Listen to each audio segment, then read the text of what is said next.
Telangana Kaloji Narayanarao university of health sciences BSc నర్సింగ్‌కి ఎవరైతే apply చేసుకున్నారో, వాళ్ళకి సంబంధించి శ్రేయస్ వెబ్ ఆప్షన్ నోటిఫికేషన్ రిలీజ్ అయిపోయిందని చెప్పి మనందరికీ తెలుసు. సో, శ్రేయస్‌కి సంబంధించి ఎవరెవరు ఎలిజిబులో అండ్ వెబ్ ఆప్షన్స్ ఇవ్వడానికి ఎప్పటిదాకా లాస్ట్ డేట్ ఉందని చెప్పి ఈ వీడియో లోపల మాట్లాడుకుందాం. సో, మనం ప్రీవియస్‌గా Telangana Kaloji Narayanarao university of health science సంబంధించి చాలా వీడియోస్ చేసుకున్నాం. అండ్ ఫర్దర్ కూడా ఇట్లాంటి వీడియోస్ చేసుకుంటా ఉంటాం. కాబట్టి మీరు ఒకవేళ మన ఛానల్‌కి కొత్తగా వస్తే మాత్రం పక్కా సబ్స్క్రైబ్ చేసుకొని మీ ఫ్రెండ్స్ అందరికీ ఈ వీడియోని షేర్ చేయండి. So, when it comes to Shreyas notification మనకు వెబ్ ఆప్షన్స్ అనేది స్టార్ట్ అయిపోయినాయి అని చెప్పి మనందరికీ తెలుసు. సో, ఎప్పుడు స్టార్ట్ అయినాయి మరి అనంటే 23 డిసెంబర్ 2025 రోజు 2 పీఎం నుండి వెబ్ ఆప్షన్స్ అయితే స్టార్ట్ అయిపోయినాయి. సో, మరి వెబ్ ఆప్షన్స్ ఇవ్వడానికి ఎప్పటిదాకా టైం ఉంది అనంటే మనకి 26 డిసెంబర్ 2025 6 ఏఎం దాకా టైం అయితే ఉంది. అంటే మార్నింగ్ 6 దాకా టైం అయితే ఉంది. సో, మీరు ఈరోజు 10 వరకు వెబ్ ఆప్షన్స్ పెట్టుకునేలాగా ప్లాన్ చేసుకోండి. ఓకేనా? సో, ఎందుకు చెప్తున్నా ఇది అనంటే, సో, మార్నింగ్ మీరు పెట్టుకుందాం అనుకోని మర్చిపోతే మాత్రం సో, మళ్ళీ మనకి ఛాన్స్ అయితే రాదు. ఎందుకంటే so, this is the last phase. ఓకేనా? సో, ఫ్రీ ఎగ్జిట్ అనేది నోటిఫికేషన్ ఇవ్వడం జరిగింది. కాబట్టి ఫ్రీ ఎగ్జిట్ నోటిఫికేషన్ ఇచ్చిర్రు అనంటే మనకి ఫేస్ ఏదైతే ఉందో ఈ ఫేస్ అనేది లాస్ట్ ఫేజ్. ఓకేనా? సో, మాక్సిమం ఫేస్ అనేది లాస్ట్ ఫేజ్ అయితది. ఇంకా ఏదైనా ఫేజ్ పెడితే సో, మనం ఫర్దర్‌గా మాట్లాడుకుందాం. కానీ ఫేస్‌ని లాస్ట్ ఫేజ్ లాగా కన్సిడర్ చేసి మీరు వెబ్ ఆప్షన్స్ ఇవ్వాలి అని చెప్పి నేనైతే చెప్తున్నా. ఓకేనా? సో, మనకి ఎప్పటిదాకా టైం ఉంది మరి వెబ్ ఆప్షన్స్ ఇవ్వడానికి అంటే 26 డిసెంబర్ 2025 6 ఏఎం. మనకు అఫీషియల్‌గా ఇచ్చిన ఇన్ఫర్మేషన్ ప్రకారం మనం చూసుకుంటే, ఇక్కడ మనకి 26 డిసెంబర్ 2025 6 ఏఎం వరకి వెబ్ ఆప్షన్స్ ఇవ్వడానికి టైం అయితే ఇచ్చారన్నట్టు.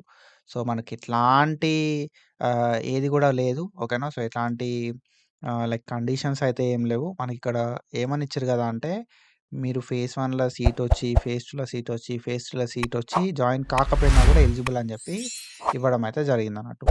సో, ఎందుకు అనంటే ద రీజన్ ఈస్ మనకి ఎక్కువ నంబర్ ఆఫ్ సీట్స్ అయితే ఉండడం అయితే జరిగింది. ఆఫ్టర్ ఫ్రీ ఎగ్జిట్ గావచ్చు, మాప్ అప్ ఫేజ్ గావచ్చు. మాప్ అప్ ఫేజ్ అయిపోయిన తర్వాత, ఫ్రీ ఎగ్జిట్ అయిపోయిన తర్వాత చాలా ఎక్కువ నంబర్ ఆఫ్ సీట్స్ ఉన్నాయి. కాబట్టి సో, ఎవరైతే సీట్ అలాట్‌మెంట్ అయిన తర్వాత జాయిన్ కాలేదో వాళ్ళకి గూడా వెబ్ ఆప్షన్స్ పెట్టుకోవడానికి ఛాన్స్ అయితే ఇవ్వడం అయితే జరిగిందన్నట్టు. కాబట్టి సో, మీరు లైక్ ఒక విషయం ఏంది అంటే మీరు ఒకవేళ బీఎస్సీ నర్సింగ్‌కి అప్లికేషన్ చేసుకొని ఫైనల్ మెరిట్ లిస్ట్ లోపల మీ పేరుంటే మాత్రం సో, మీరు వెబ్ ఆప్షన్స్ పెట్టుకోవడానికి ఎలిజిబుల్. ఓకేనా? సో, చాలామందేందంటే, అన్న నాకు ఫేజ్ 1లో సీటొచ్చింది.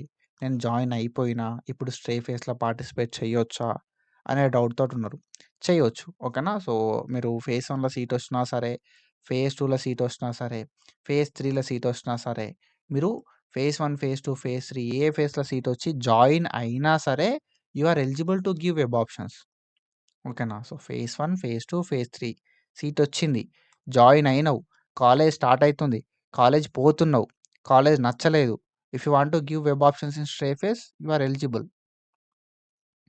ఓకేనా? ఫేజ్ 1లో, ఫేజ్ 2లో, ఫేజ్ 3లో సీట్ రాలేదు.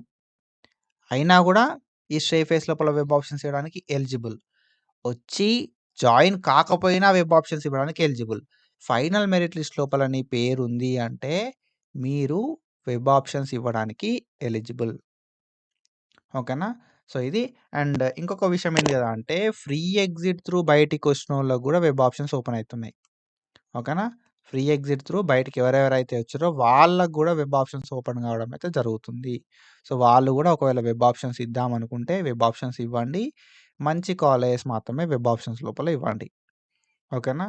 సో, ఎవరు వెబ్ ఆప్షన్స్ ఎట్లియ్యాలి అనంటే ఫేజ్ 1, ఫేజ్ 2, ఫేజ్ 3 లోపల సీటొచ్చి జాయిన్ అయినోళ్ళు మాత్రం వెబ్ ఆప్షన్స్ కొంచెం చూసి ఇవ్వండి. ఓకేనా? ఇంకొక డౌట్ గూడా ఉంది. మాకు ప్రీవియస్‌గా ఫేజ్ 1లోనో, ఫేజ్ 2లోనో, ఫేజ్ 3లోనో సీటొచ్చింది. మేము జాయిన్ అయినాం గదా!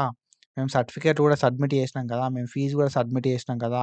మరి మాకు ఈ ఫేజ్ లోపల సీటొస్తే మా సర్టిఫికేట్‌లు మాకిస్తారా? అనే ఒక డౌట్ ఉంది. మీ సర్టిఫికేట్‌లు మీకిచ్చేస్తారు. మీ ఫీ అనేది మీకిచ్చేస్తారు. ఓకేనా? సో, అందులోపల ఎట్లాంటిది గూడా ఉండదన్నట్టు. ఎట్లాంటి టెన్షన్ తీసుకోకుర్రి. మీరు మంచిగా వెబ్ ఆప్షన్స్ పెట్టుకోవచ్చు ఫేస్ లోపల. ఓకేనా? అండ్ ఇంకా కొన్ని సిట్యుయేషన్స్ లోపల ఏంది గదా అంటే, నాకు ఫేజ్ 4 లోపల సీటొస్తే ఓకేనా. ఫేజ్ 4 లోపల సీటొస్తే నాకు ఈ మాప్ ఆఫ్ ఫేజ్ లోపల వచ్చిన సీట్ ఉంటదా? అని జెప్పి అడుగుతున్నారు. ఒకవేళ మీకు ఫేజ్ 4 లోపల సీట్ వస్తే మాత్రమే ఈ మాపప్ ఫేజ్ లోపల వచ్చిన సీట్ అనేది క్యాన్సల్ అయిపోతది. ఓకేనా. ఫేజ్ 4లో సీట్ రాకపోతే మాపప్ ఫేజ్‌ల సీటు అట్లనే ఉంటది. ఓకేనా. ఎప్పుడైతే నీకు ఫేజ్ 4లో సీట్ వస్తదో అప్పుడు మాత్రమే ప్రీవియస్ సీట్ అనేది క్యాన్సల్ అయిపోతది. సో, ఇది అండ్ మీరు ఒకవేళ వెబ్ ఆప్షన్స్ పెట్టుకుందాం అనుకుంటే మాత్రం 26 డిసెంబర్ 2025 6 ఏఎం లోపే వెబ్ ఆప్షన్ పెట్టుకోవాలని జెప్పి మనకు అఫీషియల్ ఇన్ఫర్మేషన్ అయితే ఉంది. సో, ఎంత తొందర పాసిబుల్ అయితే అంత తొందరగా వెబ్ ఆప్షన్ పెట్టుకోరి. అండ్ ఎవరెవరు ఎలిజిబుల్ అని జెప్పి తెలుసు గదా! Everyone is eligible. Final merit list లోపల నీ పేరుంటే మాత్రం ఓకేనా. సో, నువ్వు వెబ్ ఆప్షన్ పెట్టుకోవడానికి ఎలిజిబుల్. మరి కొత్తగా అప్లై చేసుకునేటోళ్ళ సంగతేందంటే కొత్తగా అప్లికేషన్స్ ఏం లెవ్వు. ర్యాంక్ ఎక్స్‌టెన్షన్‌లు అట్లాంటియి ఏం చేయలేదు. మాక్సిమం కూడా చేయరు. ఓకేనా. సో, ఇది ఇన్ఫర్మేషన్. ఇట్లాంటి ఇన్ఫర్మేషన్ అప్డేట్స్ కోసం ఫాలో అయితా ఉండుర్రి. And do follow us for more content. Thank you so much. Signing of.